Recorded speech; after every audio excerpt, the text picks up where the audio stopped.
السلام عليكم ورحمة الله وبركاته. ازيكم يا حبايبي؟ عاملين ايه؟ وحشتوني. النهارده هنعمل مع بعض طاجن سجق تحفة وخطير وسهل وسريع، حاجة كده تفتح النفس.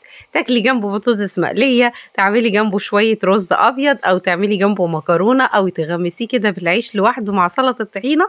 تحفة وخطير ومفيش اجمل من كده، بطريقة سهلة وبسيطة. في شوية تركات كده جديدة هتخلي معاكي طاجن السجق في حتة تانية خالص. الأولاد هيحبوه وانت كمان هتحبيه، ومن سهولته هتعمليه بصفة مستمرة. شايفين بقى طبعا الطبق الخطير؟ حاجة كده اللهم بارك. شايفين الطبق الخطير؟ تعالوا بينا بقى نشوف المقادير. أول حاجة معانا في المقادير، هنجيب معانا طاسة ونحط فيها كمية من زيت الزيتون، وانزل بعد كده عليها بالسجق بتاعي. ندي للسجق بتاعنا تشويحة كده وتقليبة مع زيت الزيتون في الأول، وبعد كده نشوف بقية الإضافات. بس أهم حاجة أنا باحب أحمّر زيت الزيتون السجق مع زيت الزيتون شوية الأول، ياخد كده إيه تحميرة. وزي ما أنتم شايفين رشيت عليه رشة من الفلفل الأسود، وهاقلّب كده الكلام الجامد ده كده مع بعضه. هنا السجق بتاعي هاشيله من الزيت، يعني مجرد عملت له صدمة كده، نزّل شوية من الدهون بتاعته مع حبة الزيت، يعني الزيت زي ما هو وزوّد كمان شوية دهون من السجق، هو ما كانش كلّه دهون ولا حاجة، حاجة بسيطة. بس كل الخليط الخطير ده اللي نزل من السجق هيدّي بقى معانا taste حلو أوي في الحاجات اللي جاية بعد كده. زي ما أنتم شايفين كده أنا ما حطيتش عليه غير فلفل أسود وبس. ودلوقتي هانزل بقى بالبصل بتاعي. مقطّعة كده البصل كمية من البصل محترمة، متقطّعة كده جوليان زي ما أنتم شايفين. ده كان بصل أبيض على بصل أحمر. ال يعني تقطّعيه تقطيعة كبيرة مش صغيرة، عشان بعد كده لمّا نكمّل التسوية كلّها ما يبقاش دايب خالص ومش باين فيه، يبقى لسه موجود برضه البصل بتاعي. هافضل أشوّح كده وأقلّب، طبعًا أخد من الطعم بتاع السجق اللي نزل في مع المادة الدهنية، وهيدّيني taste حلو أوي كده مع بقية الخليط. معايا بقى هنا إيه، زي ما أنتم شايفين فلفل ألوان، تقدري تحطّي أي نوع فلفل أنتِ بتحبيه، ولو عايزة تحطّي فلفل spicy كمان يا سلام، بيدّي طعم وtaste حلو أوي.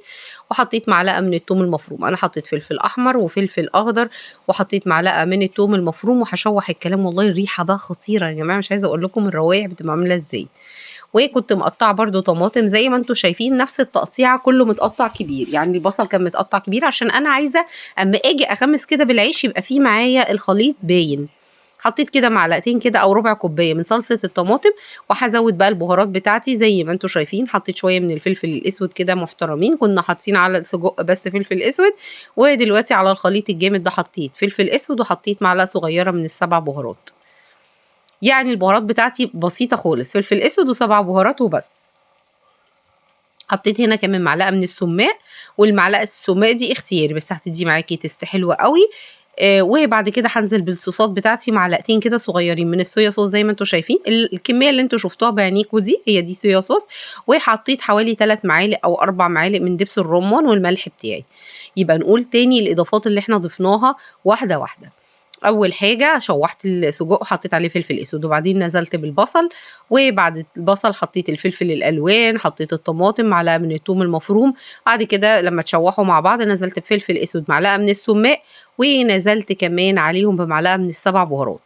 وبعد كده ضِفت معلقتين من الصويا صوص و3 معالق من دبس الرُمّان، وحطيت نُص معلقة أو معلقة من العسل الأبيض، وقلّبت الكلام الجامد ده، وحطيت الملح بتاعي، وسِبتهم بقى يغلوا. رُحت منزلة بالسجق بتاعي آخر حاجة كده، سِبت السجق يستوى بقى مع الخليط الجامد ده ويكمّل تسويته، عشان طبعًا إحنا عملنا بس تشويح للصدق، كان لسه ما استواش. حطيته بقى زوّد تسويته طبعًا مع الصلصة، وتقل كده وادّى خَد وادّى من الtaste بتاع الخليط الخطير. ومعانا أجمل طاجن سجق، تقدري تدخّليه الفرن وتقدري تاكليه كده. أنا ما دخّلتوش الفرن، يعني حطيته في طبق التقديم على طول. طعمه حلو وسهل وسريع، وتقدري زي ما قُلت لِك لو عايزة تحمّريه وتدخّليه الفرن كده تحت الشواية ياخد لون، يبقى برضه معاكِ تحفة وخطير. ولكن طعمه تحفة جامد جدًا. تعملي سلطة جنبه، حاجة كده سيمبليتش وبسيطة وسهل جدًا، ما أخدش ثواني.